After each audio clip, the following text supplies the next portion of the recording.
4.2 class 8 নাম্বারটা করব। কি বলেছে? দুটি সংখ্যার গুণফল, দুটি সংখ্যার গুণফল, দুটি সংখ্যার গুণফল কত আছে? 3 স্কয়ার প্লাস 8x প্লাস 4। একটি সংখ্যা 3x প্লাস 2x। তাহলে অপর সংখ্যাটি কত? তাহলে অপর সংখ্যাটি আমরা বের করব। অপর সংখ্যাটি ভাগ করে দেবো। 3 স্কয়ার প্লাস 8 প্লাস 4। এটা কি করব? এটার সাথে ভাগ করে নেব। এটার সাথে ভাগ করে দিলে আমাদের উত্তর বেরিয়ে যাবে অপর সংখ্যাটি। তাহলে ভাগ 3x প্লাস 2, এভাবে ভাগ করবো 3x স্কয়ার প্লাস 8 4।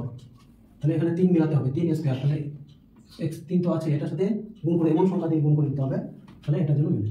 তাহলে দেখি এটা 3x প্লাস 2x, এটা যদি গুণ করে দিই, এটার সাথে এটা গুণ 2 দিয়ে 2x, আর এটা দিয়ে এভাবে। তাহলে এখানে ডাইরেক্ট গুণ করে দেবো। এখানে x দিয়ে গুণ করে দিলে, এই যে 3 কে 3, এই যে স্কয়ার হলো, এখানে এটার সাথে এটা গুণ, এখানে 2x। এখানে চিহ্ন পরিবর্তন করব, এই দুটো কেটে গেল। তারপরে এখানে 2, 8 থেকে 2 বিয়োগ করলে 6, এখানে 4, এখানে প্লাস দিয়ে এমন সংখ্যা দিয়ে গুণ করতে হবে, এটার জন্য মেলে। তাহলে 2 দিয়ে 3 গুণ 6, 2 গুণ 4, এখানে চিহ্ন পরিবর্তন, চিহ্ন পরিবর্তন করলে কেটে যাবে, এটা সমান সমান 0। তাহলে নির্ণয়